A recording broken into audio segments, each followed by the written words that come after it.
Di Tangsel ini janda-janda ini. Atau di beberapa tempat itu banyak janda-janda. Duda pun banyak. Iya, kalau ada jandanya berarti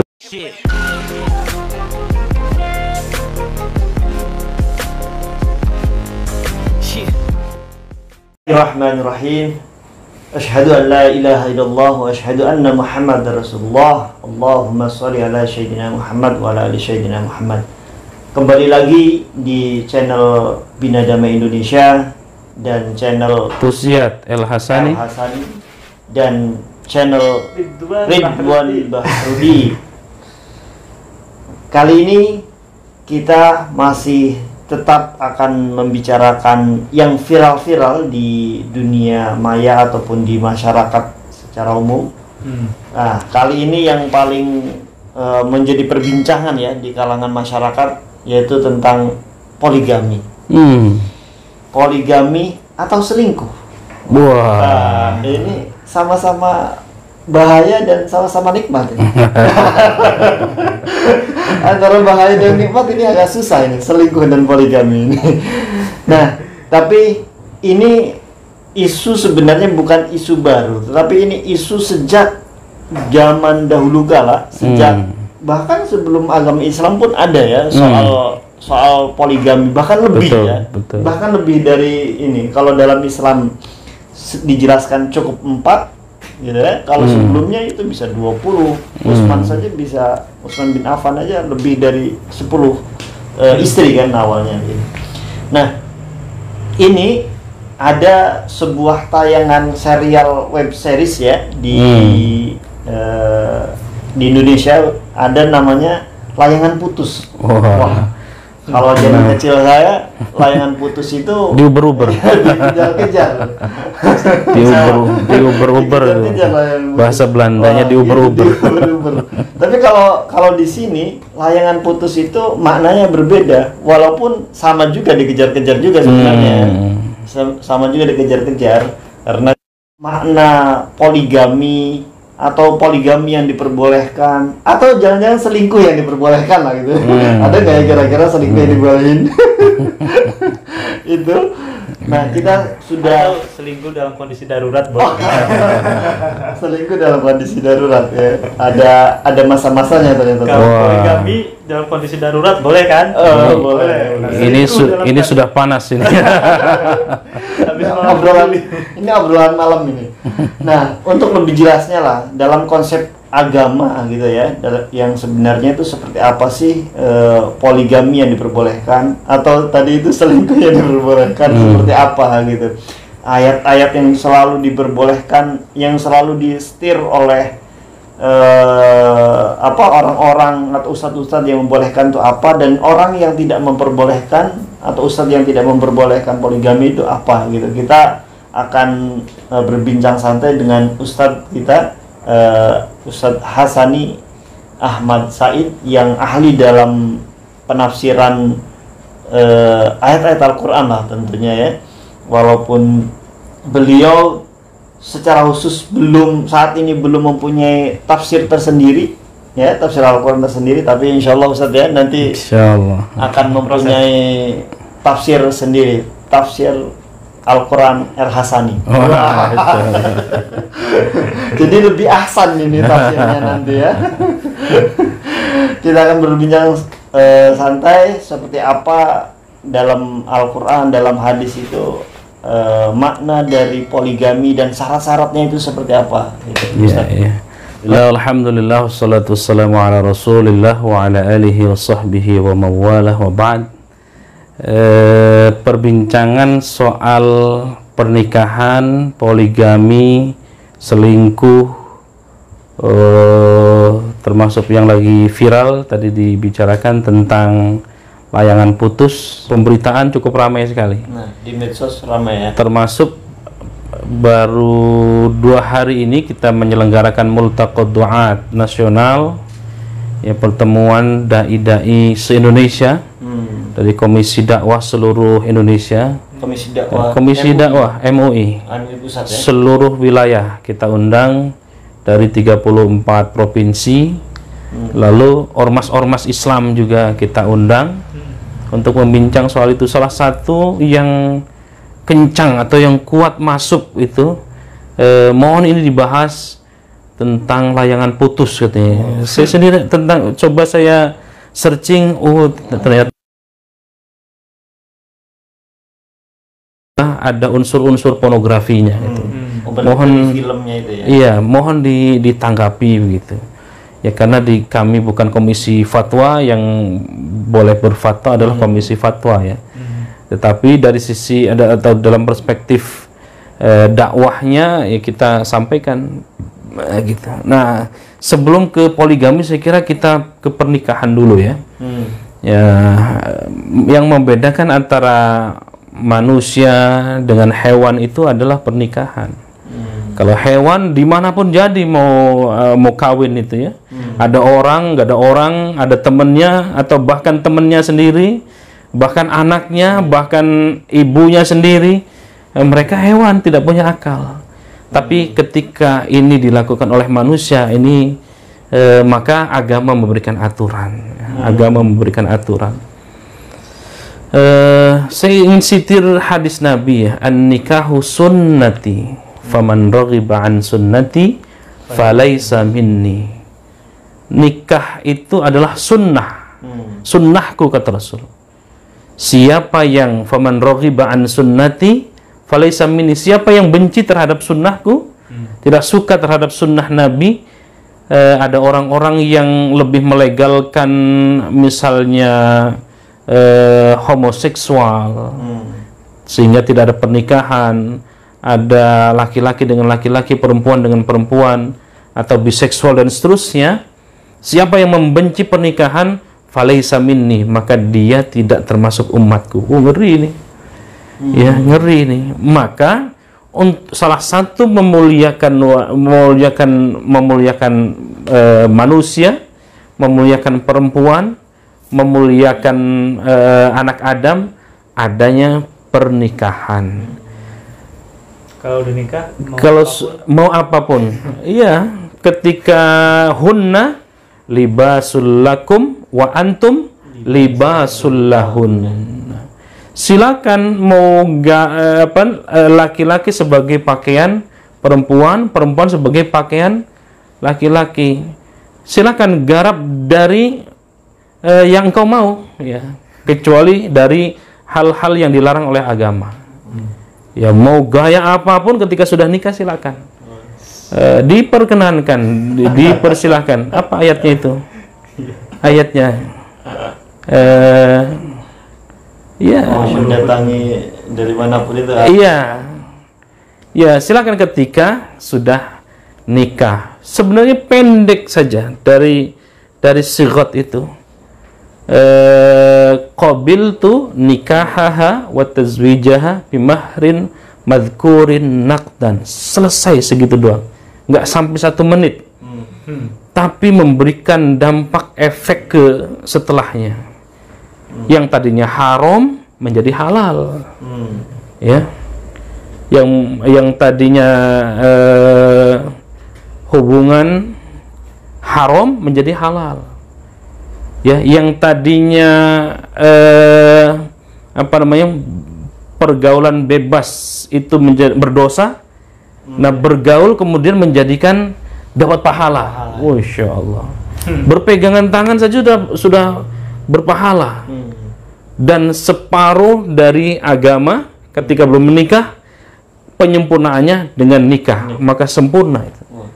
Masya Allah, itu hebatnya pernikahan. Orang-orang yang sudah nikah itu sudah dapat sebagian agama. Iya, betul.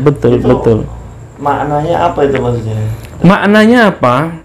Jadi aktivitas apapun yang dia kerjakan sudah bernilai ibadah. Berpegangan tadinya haram menjadi halal dan berpahala. Hubungan suami istri yang tadinya haram menjadi berpahala karena sigot tadi itu, karena pernikahan. Masya Allah, itu karena pernikahan. Nah, jangan kemudian pernikahan ini dirusak oleh perselingkuhan atau oleh dalih-dalih agama apapun itu dalihnya, ya, ya kita diperbolehkan menikah lebih dari satu, yang kemudian kita kenal dengan poligami, asal ada syaratnya. Jangan kemudian mengatasnamakan. Ya, di masyarakat ini kalau yang menjadi problem adalah mengatasnamakan agama, boleh poligami tapi tidak tahu ilmunya. Iya. Fankihu ma taba lakum minan nisa'i mathna wa thulatha wa ruba'. Belum titik, masih koma. Fa in khiftum alla ta'dilu fawahidah. Ya, fawahidah. Nah, terkadang orang tidak sampai fawahidah, ya. Fankihu ma taba lakum minan nisa'i mathna wa thulatha wa ruba'nya. Di situ saja itu. Tidak sampai fa in khiftum alla ta'dilu fawahidah. Silakan kalian nikah mathna 2, thulatha 3, ruba' 4. Silakan kalau Anda mampu. Fa in khiftum alla ta'dilu fawahidah, selama kita mampu berbuat adil. Ketika kita tidak mampu berbuat adil, fawahidah, satu pun nggak habis tuh Kang Anwar. Satu pun nggak habis. Itu belum ditafsirkan itu, ya. Itu belum ditafsirkan itu. Artinya konsep ini harus clear dulu, harus clear dulu. Apakah kita apa namanya, boleh berpoligami? Boleh, dengan ketentuan syarat. Kalau Pak Kures itu menafsirkan tentang poligami itu begini. Poligami itu kita ibaratkan seperti pintu darurat. Ya, pintu darurat. Kalau kita naik pesawat kan ada pintu darurat. Kalau tidak darurat jangan kita keluar. Ya. Karena bisa jadi akan mati kita. Akan jatuh. Tapi dalam kondisi darurat, mungkin pesawatnya oleng dan seterusnya, kita harus keluar dari pintu darurat itu dengan cara apapun, termasuk menggunakan pelampung dan seterusnya. Dan harus berani, kalau enggak misalkan di atas meledak. Oh, itu gambaran itu Pak Kures luar biasa itu. Memberikan tafsiran ayat poligami itu adalah jalan darurat. Kalau belum darurat jangan diambil, kata Pak Kures itu. Kata Pak Kures. Saya hanya mengikuti perkataan beliau. Poligami atau selingkuh? Waduh, ini dua-duanya kata ibu-ibu, dua-duanya enggak. Bagi bapak-bapak, dua-duanya oke. Selingkuh, poligami atau selingkuh. Wah, ini dua-duanya berat ini ya. Kalau yang berpoligami tadi itu ya, ayat yang tadi kita baca itu fankihu ma thaba lakum minan nisa'i mathna wa thulatha wa ruba', itu tafsirnya panjang, itu tafsirnya banyak sekali ya. Selama kita bisa berbuat adil silakan, tapi rasa-rasanya ya, rasa-rasanya susah berbuat adil itu. Susah berbuat adil itu. Tapi kalau bukan berarti tidak ada orang yang mampu berbuat adil. Ada yang bisa berbuat adil. Jangankan kita manusia biasa, sekali bernabi saja pernah terjadi cekcok. Lah kita belum ada apa-apanya. Nabi bukan, ulama bukan gitu ya. Sufi juga bukan. Beberapa orang yang melakukan poligami. Iya. Kalau kita nggak mau nyoba untuk berpoligami, bagaimana mau tahu? Bagaimana mau tahu? Iya. Untuk adil kan gitu. Iya. Jadi harus masuk dulu. Ada benarnya, tetapi ada tidak benarnya. Saya bergaul dengan pelaku poligami itu cukup lama. Langsung tokohnya Ustadz Arifin Ilham, almarhum. Semenjak 2016 saya ketemu beliau, diminta ngisi di Cahaya Hati ANTV, membedah buku saya waktu itu. Dari 2016 sampai akhir hayatnya itu masih intens. Ketika beliau terakhir dirawat di Penang, Malaysia, saya pun ke sana nengok beliau, nginap 2 hari di sana, di Malaysia, di Penang itu. Ya sampai menyolatkan, ya saking dekatnya gitu ya. Bahkan tidak jarang diajak ke kamar beliau khusus.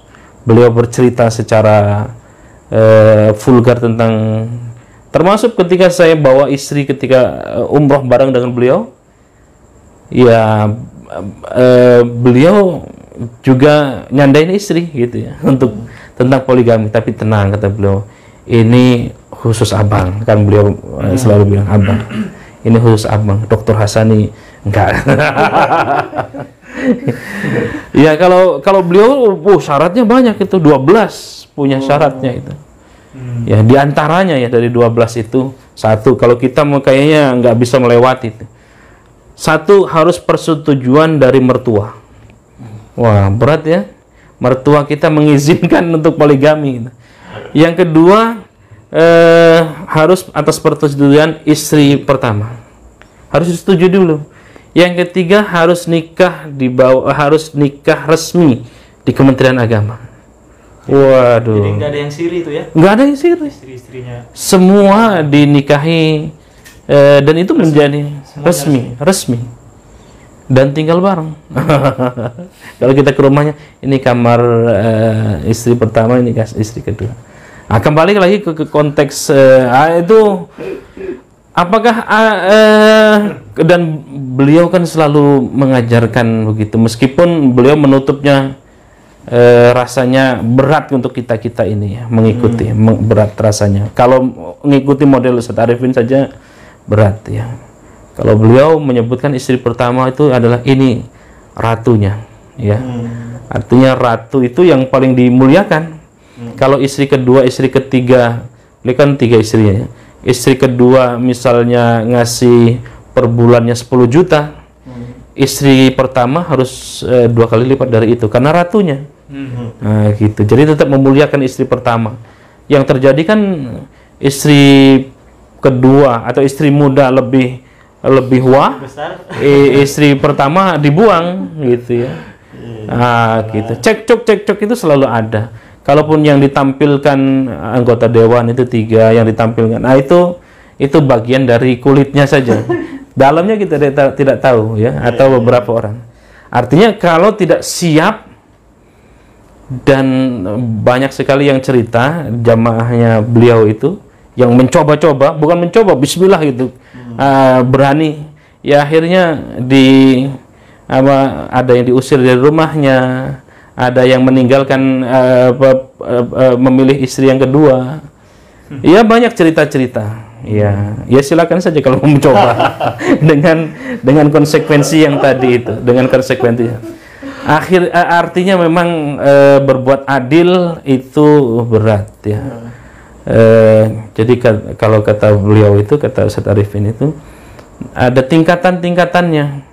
Ada tingkatan jenderal. Tingkatan jenderal itu ya istri bisa dibawa kemana-mana. 2 istri disandingkan, 3 istri disandingkan. Itu tingkatannya tingkatan jenderal. Ada tingkatan kolonel atau di bawahnya jenderal. Ya itu masih disembunyikan itu ya. Ya. Gitu. Ada yang kopral. Nah, kopral itu yang digebukin sama istrinya. Nah, begitu. Oke, kita masuk coba ke tarik karena ini waktunya juga sudah terus berjalan ya. Fankihu, nikahlah kalian, fankihu mau tabalakum minan nisa, 2, 3, 4 ya. Ketika kita mampu silakan itu. Masna di sini ada juga yang menafsirkan bukan 2, tapi kalau 2 kan isnan ya. Kalau masna itu 2, 4 berarti. Sulasa itu bukan 3, kalau 3 itu salasa. Kalau sulasa itu 3 berarti 6. Ruba itu bukan 4. Kalau 4 itu arba'ah. Ruba itu 4, 8. Berarti 4 tambah 6 tambah 8. Oh. Kalau wawunya wawu atof ya, atau li takhir ya boleh milih, boleh 2, boleh tadi 4, 2. Kalau wawunya wawu ziyadah, aduh, itu repot itu ya. Ya artinya bahwa betapa tafsiran ini panjang gitu ya. Fa in khiftum alla ta'dilu fawahidah. Ya, meskipun potensi Ya misalkan kalau kita kaitkan dengan pandemi sekarang, banyak di Tangsel ini janda-janda ini. Atau di beberapa tempat itu banyak janda-janda. Duda pun banyak. Iya, kalau ada jandanya berarti dudanya. Pemahaman agama yang disalahpahami, konteks poligami yang disalahpahami itu, inilah pelaku-pelakunya. Gitu. Kita harus memberikan pemahaman seperti yang Ustadz bilang, bahwa poligami itu tidak semudah apa yang kita bayangkan. Kita melihat Ustadz Arifin begitu mudah dan indah, gitu. Padahal ada jurus-jurus tertentu. Betul. Ya, saya masih sependapat dengan pendapatnya Pak Kures tadi itu, bahwa poligami itu adalah pintu darurat. Ya. Pintu darurat itu misalnya sakit istrinya, tidak lagi mampu melayani suami. Kalau istrinya bisa mengizinkan, ya ini pintu darurat. Sakit yang misalnya tidak sembuh, tidak kunjung sembuh, nah ini pintu darurat. Ya. Kalau masih sehat, masih bisa melayani dan seterusnya, nah itu bukan pintu darurat. Atau bahkan pernikahan itu Allah sebutkan sebagai azwaja, kan? Azwaja itu berpasang-pasangan, saling melengkapi, ibarat baut dan mur yang saling klop gitu ya. Artinya ketika susah bareng, senang bareng. Jangan sampai senang bareng, susahnya ditinggalin. Iya. Azwaja saling melengkapi. Iya, azwaja itu berpasang-pasangan, ada kaki kanan, kaki kiri. Gak bisa kalau dua-duanya pengen maju. Vampir namanya kalau itu. Ya. Maka di situ letak an-nikahu miftahur rizki. Nikah itu adalah pembuka rizki. Pintu rizki itu ada di pernikahan. Ya. Kita bisa merasakan yang sudah nikah ini. Coba kita nggak nikah pasti segitu-gitu aja. Tapi begitu nikah, punya rumah, punya kendaraan dan seterusnya, punya penghasilan. Tetapi ada juga anekdot, kalau istrinya satu segitu, gimana 2 dan 3? Iya. Itu mungkin yang diinginin orang poligami. Nah, saya ingin mengatakan bahwa layangan putus itu, poligami sah secara agama, asal tahu ilmunya, ya. Asal sesuai syariat. Kalau hanya nafsu tadi itu dibalut agama, itu menjadi haram menurut saya. Menurut saya haram, ya. Tetapi itu jauh lebih baik daripada zina. Ya. Ketika poligami itu sesuai dengan ilmunya, ya, sesuai dengan keadilan, unsur-unsur keadilan, maka itu jauh lebih baik daripada perzinahan. Ya, perzinahan kita tahu, masya Allah, ya. Atau selingkuh dan sejenisnya. Nah, menanggapi tadi layangan putus yang menceritakan tentang bagaimana kehidupan poligami, ya, selain itu ada unsur-unsur pornografi dan seterusnya, ya mohon dihentikan itu kalau memang ada unsur-unsur pornografi. Ya, termasuk mengeksploitasi tentang poligami itu pun saya kira harus betul menggambarkan poligami yang benar. Tapi yang saya lihat menampilkan film-film poligami seolah-olah dibalut dengan keagamaan, padahal bumbu-bumbu entertainnya lebih besar. Nah, itu menjadi haram,